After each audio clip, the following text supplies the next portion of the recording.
안녕하세요. 바른 언약교회입니다. 일요일 아침입니다. 눈을 뜨자마자 마음속으로는 이미 예배 갈 준비를 끝내둔 상태였어요. 주말 오전에 약속을 일부러 잘 안 잡는 이유가 있습니다. 그 시간은 하나님께 드리기로 마음먹은 시간이기 때문이죠.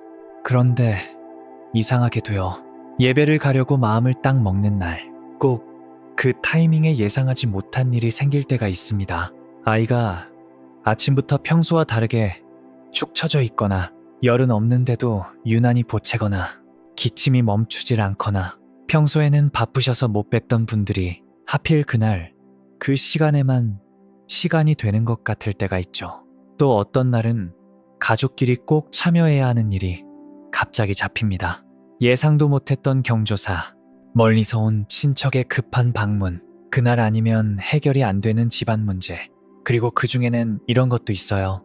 미루면 더 커지는 일들. 수도에서 물이 새고 차가 갑자기 시동이 안 걸리고 집안 어르신의 건강 문제로 마음이 급해지고, 솔직히 말하면 이런 일정들은 우리가 원해서 만든 게 아니잖아요. 예배를 피하려고 일부러 만든 게 아닙니다. 그저 살다 보니 생기는 일들입니다. 그저 가족과 함께 살다 보니 생기는 일들입니다. 그렇게 시간이 흘러 예배 시간이 지나가 버리면 마음 한쪽에서 조용히 속삭입니다.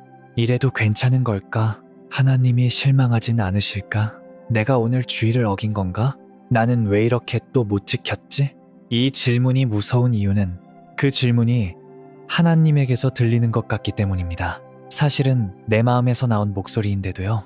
어릴 때부터 들었던 말들이, 교회에서 배웠던 분위기가, 주일이라는 단어에 묶여있던 긴장이 내 안에서 자동으로 울리는 거예요. 그런데 오늘 이 영상에서 딱 한 번 차분히 같이 확인해보고 싶습니다. 정말 하나님은 예배당 건물 안에 있었는지로 당신을 평가하실까요? 정말 성경은 주일마다 반드시 교회 건물에 가라 라고 직접 명령하고 있을까요? 먼저 아주 중요한 사실부터요. 성경 어디에도 이렇게 적혀 있지 않습니다. 일요일마다 반드시 교회 건물에 가라. 우리는 주일 예배라는 표현을 너무 익숙하게 쓰지만 성경은 주일이라는 단어보다 더 깊은 걸 먼저 말합니다. 예배의 본질을 먼저 말합니다. 예수님이 예배에 대해 하신 가장 결정적인 말씀이 있죠. 참되게 예배하는 자들은 영과 진리로 예배할 때가 오나니. 요한복음 4장 23절. 예수님은 장소를 먼저 말하지 않으셨습니다. 예수님은 본질을 먼저 꺼내셨어요. 사마리아 여인이 예수님께 묻습니다. 예배는 어디서 드려야 합니까? 이 산에서요? 예루살렘에서요? 그 질문은 사실 우리 질문과 비슷합니다. 예배는 교회 건물에서 드려야 합니까? 집에서 드리는 건 덜한 겁니까? 현장 예배가 아니면 의미가 없나요? 그런데 예수님은 그 질문의 방향을 바꾸십니다. 장소가 핵심이 아니다. 하나님은 영이시니 예배하는 자가 영과 진리로 예배해야 한다. 요한복음 4장 24절. 여기서 우리가 놓치면 안 되는 포인트는 이겁니다. 예수님은 모이지 마라 라고 말씀하신 게 아니에요. 예수님은 모여라 라는 말보다 더 깊은 층에서 예배의 중심이 무엇인지를 먼저 세우신 겁니다. 하나님이 보시는 건 내 몸이 어디에 있느냐보다 내 마음이 어디를 향하느냐입니다. 하나님은 출석 체크를 하시는 분이 아닙니다. 하나님은 우리의 심장을 보십니다. 하나님은 우리의 방향을 보십니다. 하나님은 우리의 시선을 보십니다. 그런데도 우리는 이런 반문이 올라오죠. 그래도 주일에는 모여야 하는 거 아닌가요? 초대교회는 주일에 모였잖아요. 히브리서 10장 25절에 모이기를 패하지 말라잖아요. 맞습니다. 그 질문도 같이 붙잡고 가야 해요. 왜냐하면 어떤 분들은 반대로 또 이런 위험이 있거든요. 어차피 마음만 있으면 돼. 굳이 교회 갈 필요 없어. 온라인으로 대충 틀어놓으면 되지. 모임은 귀찮아. 이건 또 다른 극단입니다. 그래서 오늘은 양쪽을 다 붙잡고 싶습니다. 하나님이 보시는 본질을 놓치지 않되 하나님이 주신 통로도 가볍게 만들지 않도록요. 먼저 초대교회가 왜 주일에 모이기 시작했는지부터 볼까요?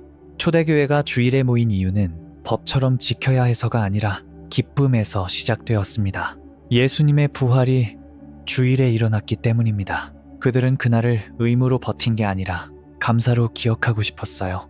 죽음이 끝이 아니라는 걸 처음으로 확신한 날, 절망이 무너지고 희망이 시작된 날, 우리가 믿는 분이 살아계시다는 사실이 그들의 삶을 완전히 뒤집어 놓은 날. 그래서 그들은 모였습니다. 지켜야 하는 날이라서가 아니라 기억하고 싶은 날이라서, 고백하고 싶은 날이라서, 함께 찬양하고 싶은 날이라서. 그러니까 주일 모임은 벌점을 피하려고 하는 행위가 아니라 사랑에 대한 반응이었습니다. 그런데 시간이 지나면서 우리 안에서 이 순서가 뒤집힐 때가 있습니다. 원래는 기쁨이 먼저였고 모임이 따라왔는데 어느 순간 모임이 먼저가 되고 기쁨이 사라져 버리는 거죠. 그래서 예배가 쉼이 아니라 부담이 됩니다. 초대가 아니라 압박이 됩니다. 사랑이 아니라 점수가 됩니다. 그리고 그때부터 사람은 예배를 드려도 마음이 가벼워지기보다 무거워질 수 있어요. 나 오늘 빠졌어. 나 또 못 지켰어. 나 이제 하나님께 죄송해. 하지만 하나님이 정말 원하시는 건 당신을 죄책감으로 짓누르는 것이 아니라 당신을 다시 살리는 것입니다. 여기서 히브리서 10장 25절을 정확히 봐야 합니다. 모이기를 패하는 어떤 사람들의 습관과 같이 하지 말고, 많은 사람이 이 구절을 딱 떼어서 그러니까 무조건 모여야지 라고 말합니다. 그런데 성경은 언제나 문맥으로 읽어야 해요. 바로 앞절인 24절을 같이 보겠습니다. 서로 돌아보아 사랑과 선행을 격려하며. 여기서 핵심은 무엇입니까? 출석이 핵심이 아니에요. 서로를 돌아보라가 핵심입니다. 사랑과 선행을 격려하라가 핵심입니다. 그리고 25절에 모이기를 패하지 말라는 그 핵심을 이루는 방법이에요.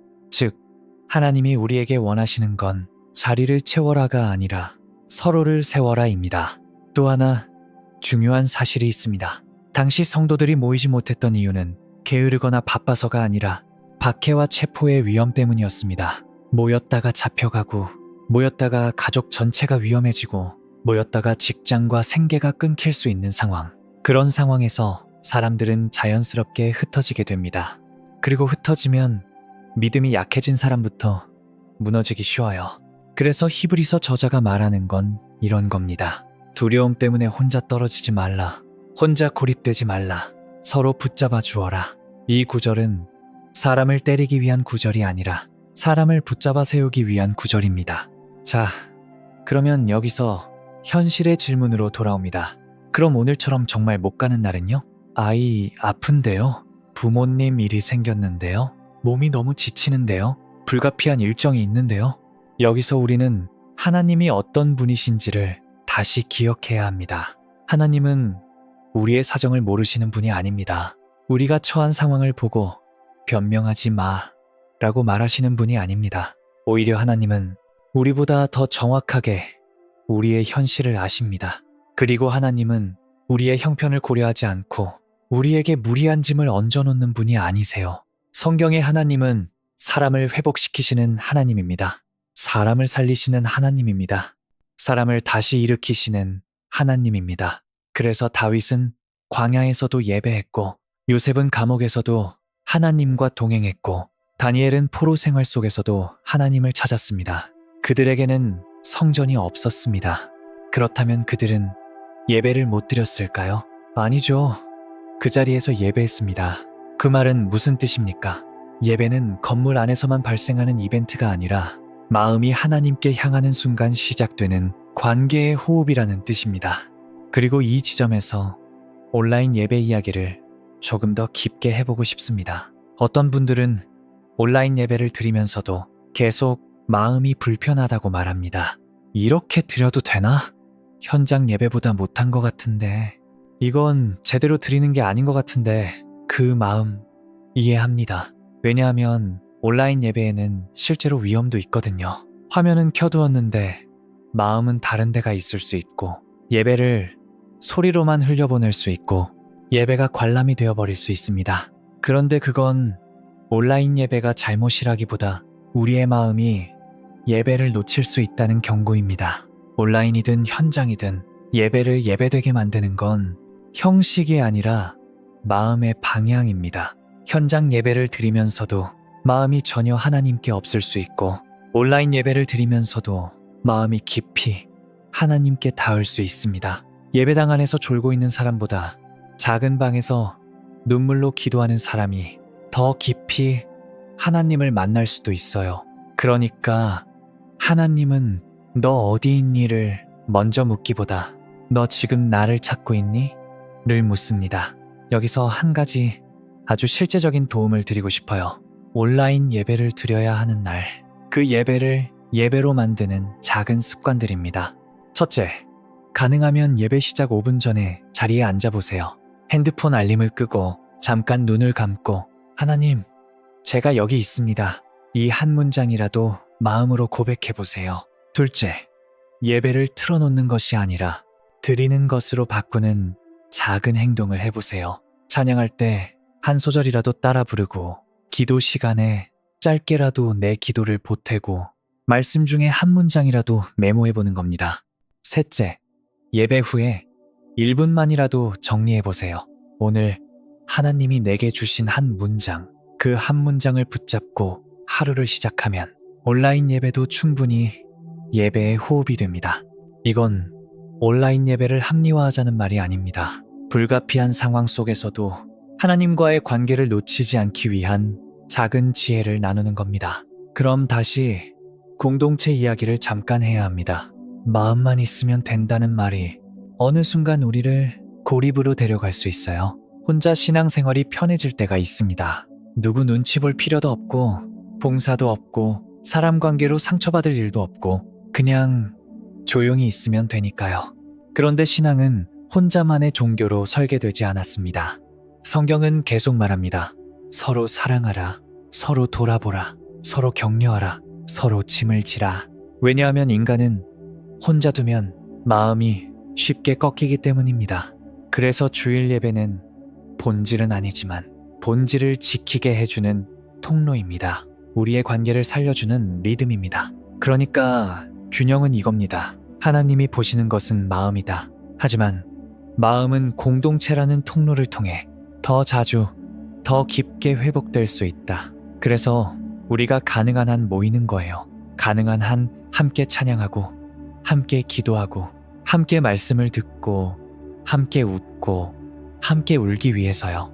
그런데 오늘 영상의 핵심은 여기입니다. 가능한 한 모이는 것과 불가피하게 못 모이는 날이 생기는 것은 같이 존재할 수 있습니다. 주일 예배를 소중히 여기지만 그날 하루를 못 지켰다고 하나님이 우리를 버리신다고 믿지는 않는 것. 주일 예배를 사랑하지만 그날 못 갔다고 스스로를 정죄의 늪에 빠뜨리지는 않는 것. 왜냐하면 하나님은 우리의 아버지이시기 때문입니다. 아버지는 아이의 출석을 체크하는 분이 아니라 아이의 마음을 붙잡아주는 분입니다. 여기서 이런 경우도 꼭 말하고 싶어요.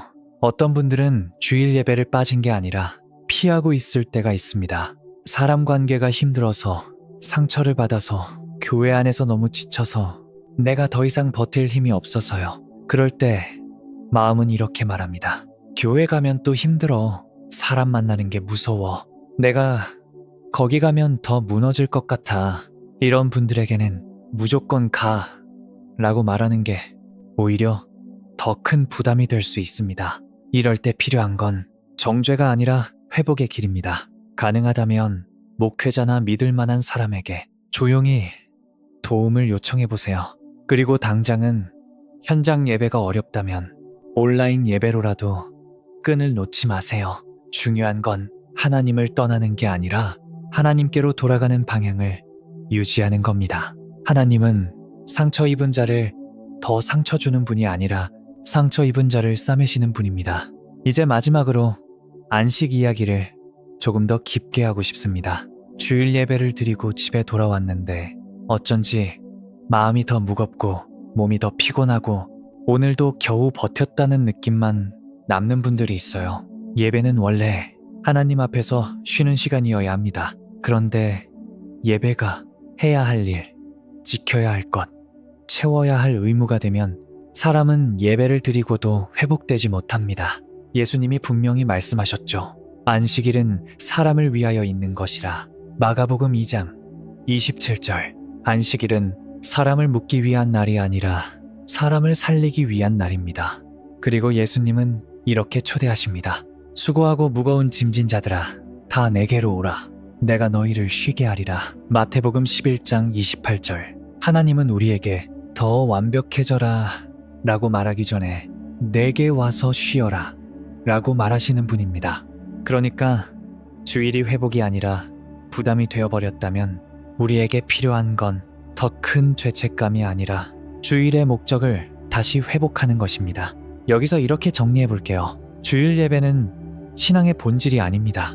본질은 하나님과의 관계입니다. 하지만 주일 예배는 그 관계를 지키게 해주는 아름다운 통로입니다. 아름다운 리듬입니다.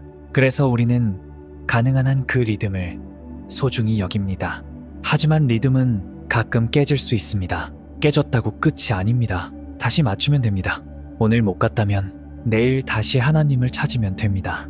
오늘 놓쳤다면 다음 주에 다시 리듬을 잡으면 됩니다. 그리고 가장 중요한 건 이것입니다.